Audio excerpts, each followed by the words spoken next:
नमस्कार दोस्तों, आज हम आपके लिए लेकर आए हैं इंदिरा एकादशी की व्रत कथा।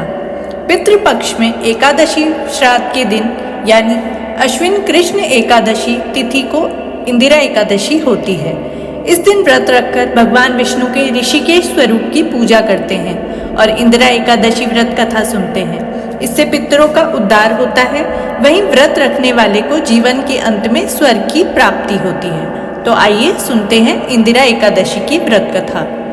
धर्मराज युधिष्ठिर कहने लगे, हे भगवान, अश्विन कृष्ण एकादशी का क्या नाम है, इसकी विधि तथा फल क्या है, सो कृपा करके कहिए। भगवान श्री कृष्ण कहने लगे कि इस एकादशी का नाम इंदिरा एकादशी है।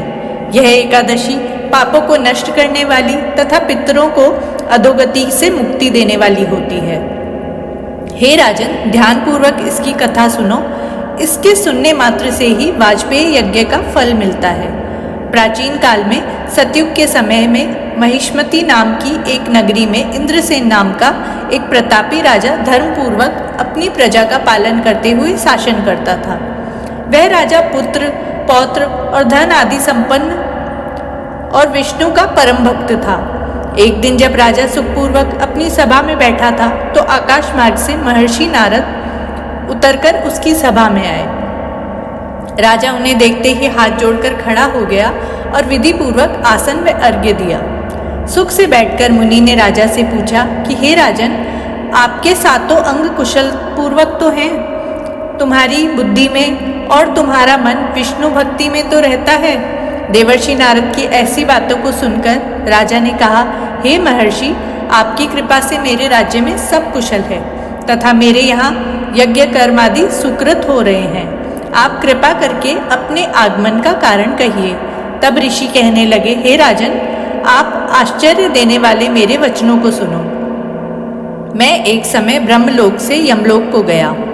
वहाँ श्रद्धापूर्वक यमराज से पूजित होकर मैंने धर्मशील और सत्यवान धर्मराज की प्रशंसा की। उसी यमराज की सभा में महान ज्ञानी और धर्मात्मा तुम्हारे पिता को एकादशी का व्रत भंग होने के कारण देखा। उन्होंने संदेशा दिया, सो मैं तुम्हें कहता हूँ। उन्होंने कहा कि पूर्व जन्म में कोई विघ्न हो जाने के कारण मैं यमराज के निकट रह रहा हूँ। सो हे पुत्र, यदि तुम अश्विन कृष्ण इंदिरा एकादशी का व्रत मेरे निमित्त करो तो मुझे स्वर्ग की प्राप्ति हो सकती है। इतना सुनकर राजा कहने लगा कि हे महर्षि, आप इस व्रत की विधि मुझसे कहिए। नारद जी कहने लगे, अश्विन माह की कृष्ण पक्ष की दशमी के दिन प्रातःकाल श्रद्धापूर्वक स्नान आदि से निवृत्त होकर पुनः दोपहर को नदी आदि में जाकर स्नान करें। फिर श्रद्धापूर्वक पितरों का श्राद्ध करें और एक बार भोजन करें। प्रातःकाल होने पर एकादशी के दिन दातुन आदि करके स्नान करें। फिर व्रत करके नियमों को भक्तिपूर्वक ग्रहण करता हुआ प्रतिज्ञा करें कि मैं आज संपूर्ण भोगों को त्याग कर निराहार एकादशी का व्रत करूंगा। हे अच्युत, हे पुंडरीकाक्ष, मैं आपकी शरण में हूँ, आप मेरी रक्षा कीजिए। इस प्रकार नियम पूर्वक शालिग्राम की मूर्ति के आगे विधि पूर्वक श्राद्ध करके योग्य ब्राह्मणों को फलाहार का भोजन कराएं और दक्षिणा दें। पितरों के श्राद्ध से जो बच जाए उसको सूंघकर गौ को दे दें तथा धूप, दीप, गंध, पुष्प, नैवेद्य आदि सब सामग्री से ऋषिकेश भगवान का पूजन करें। रात में भगवान के निकट जागरण करें। इसके पश्चात द्वादशी के दिन प्रातःकाल होने पर भगवान का पूजन करके ब्राह्मणों को भोजन कराएं। भाई बंधुओं, स्त्री और पुत्र सहित आप भी मौन होकर भोजन करें। नारद जी कहने लगे, हे राजन, इस विधि से यदि तुम आलस्य रहित होकर इस एकादशी का व्रत करोगे तो तुम्हारे पिता अवश्य ही स्वर्ग लोक को जाएंगे। इतना कहकर नारद जी अंतर्ध्यान हो गए।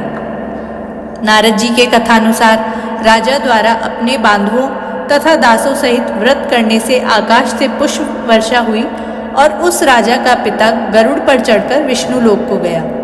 राजा इंद्रसेन भी एकादशी के व्रत के प्रभाव से निष्कंटक राज्य करके अंत में अपने पुत्र को सिंहासन पर बैठाकर स्वर्ग लोक को गए। हे युधिष्ठिर, यह इंदिरा एकादशी के व्रत का महात्म्य मैंने तुमसे कहा। इसके पढ़ने और सुनने से मनुष्य सब पापों से छूट जाते हैं और सब प्रकार के भोगों को भोगकर वैकुंठ को प्राप्त होते हैं।